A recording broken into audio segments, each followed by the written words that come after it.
My drunk father revealed his secret plan to leave my mother after decades of marriage, but watching her heal and become an amazing grandmother has left me carrying the weight of a devastating choice. My name is Emma, and I never expected to become the keeper of such a heavy family secret. The weight of it sits in my chest like a stone, growing heavier with each passing day as I watch my mother, Sarah, dote on my daughter Lily while my husband James serves overseas. The irony of finding myself caught between my parents' complicated marriage exactly when I'm learning to navigate my own isn't lost on me. Dad, Robert, though everyone calls him Bob, has always been the steady one, at least on the surface. He's the kind of man who wears crisp button-downs even on weekends and responds to every crisis with a calculated plan. His position as a senior financial advisor at Morgan Stanley has given our family a comfortable life, but comfort and happiness aren't always the same thing. It was a Tuesday night when everything changed. I was folding laundry, half watching some reality show while Lily slept upstairs, when Dad's name flashed across my phone screen. It was unusual for him to call so late, especially while he was at a conference in Chicago. "Emma?" His voice had that slight slur that I recognized from the few times I'd seen him drink more than his usual single scotch. "I need to tell you something important." What followed was 30 minutes of my father methodically laying out his escape plan from his marriage to my mother, a plan he'd apparently been crafting for years. The precision of it was chilling. He'd calculated exactly how much he'd save in alimony by waiting until retirement, had already started moving small amounts of money into separate accounts, and had been documenting every one of my mother's outbursts for future leverage. "Your mother's drinking again," he said, his words running together slightly. "Did you know that? She thinks I don't notice when she refills the vodka bottles with water, but I keep track. I've got spreadsheets, Emma. Spreadsheets of everything."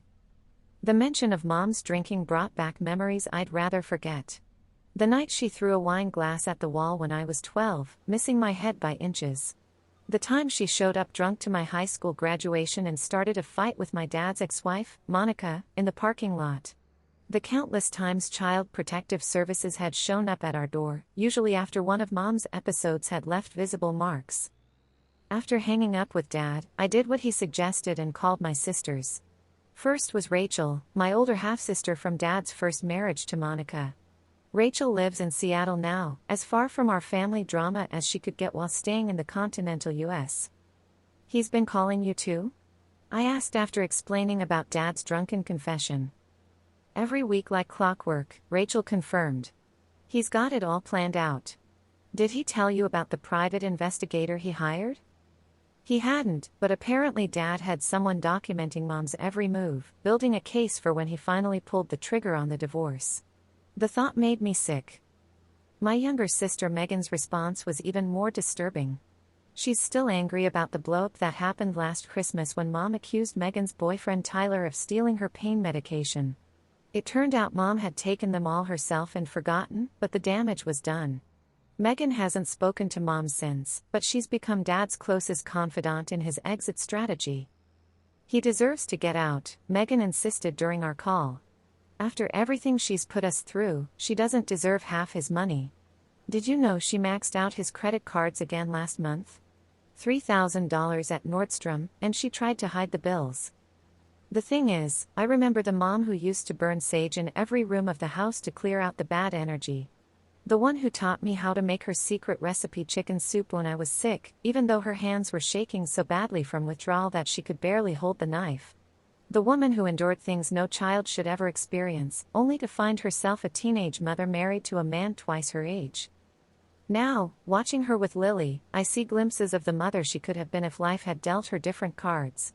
She gets down on the floor to play despite her bad knee, makes up silly songs about cleaning up toys, and never raises her voice even when Lily is having one of her toddler meltdowns. The medication she's on for ADHD has made a world of difference. It's like someone turned down the volume on her internal chaos. Just yesterday, she helped me handle a crisis when Lily decided to give herself a haircut right before my video call with James. Instead of flying off the handle like she would have in the past, Mom calmly helped me fix Lily's bangs while making up a story about a princess who had magical growing hair, turning the whole disaster into an adventure that had Lily giggling instead of crying. "You're so patient with her," I said afterward, while we were having coffee in the kitchen. Mom's hands wrapped around her mug, coffee only, no Baileys added like in the old days. I'm trying to be the grandmother I wish I'd had, she said quietly. And maybe make up for not being the mother you deserved. The irony of her finally becoming the mother I always needed, just as Dad is planning to leave her, feels like a cosmic joke. Every time she makes progress, shows genuine change, I think about Dad's spreadsheets and secret bank accounts, and my stomach churns.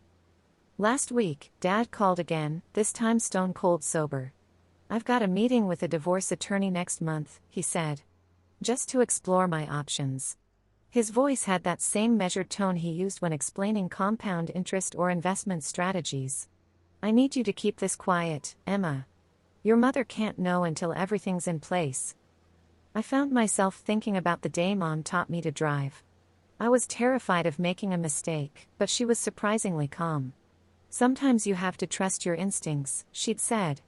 But first, you have to make sure your mirrors are adjusted so you can see everything clearly.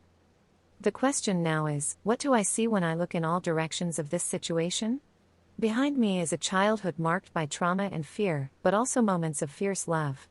Ahead is an uncertain future where any choice I make will inevitably hurt someone I care about.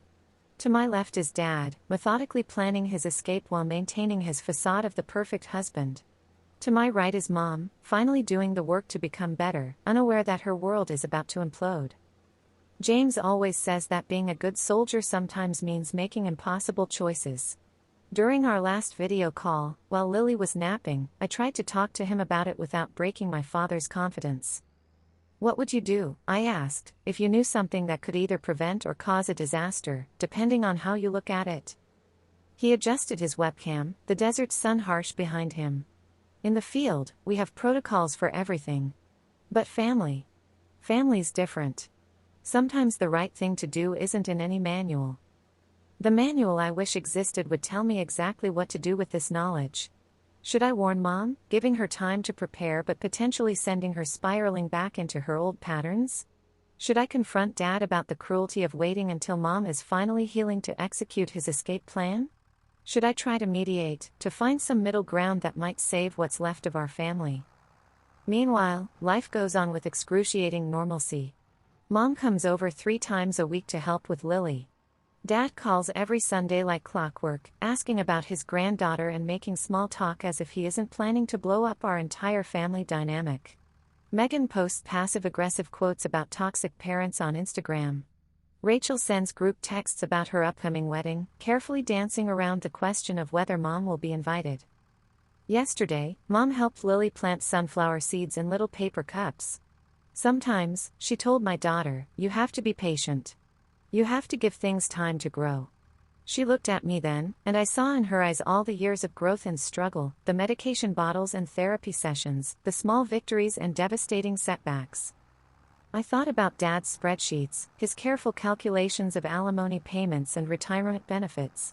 I thought about the 16-year-old girl who became my mother before she had the chance to grow up herself, and the man who should have known better but married her anyway. The sunflower seeds sit on my windowsill now, waiting to sprout. Lily checks them every morning, expecting miracles overnight. Mom tells her good things take time, that we have to nurture them and be patient. I watch them together, my mother and my daughter, and wonder how many more peaceful moments like this remain before Dad's plan detonates our carefully reconstructed family bonds. The truth sits heavy in my throat every time Mom hugs me goodbye, every time Dad calls with another update on his exit strategy, every time Lily asks when Grandpa is coming to visit.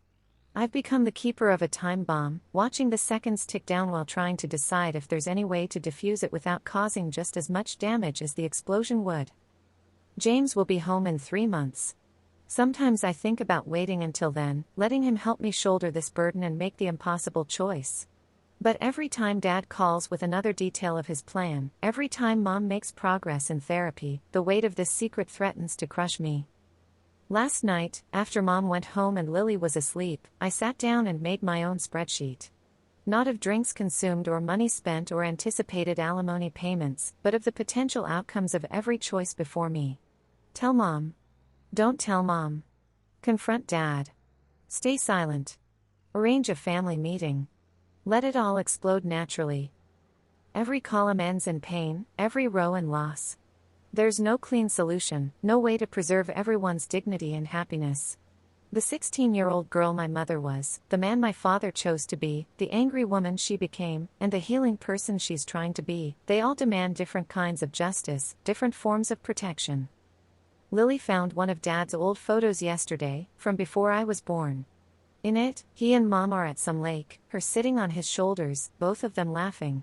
She looks so young, because she was so young, and he looks like he's holding the whole world. I wonder if he knew then how it would all turn out, if he could see the spreadsheets and secret bank accounts in his future when he took that picture. Mom saw me looking at it and said, "We were happy then, in our way."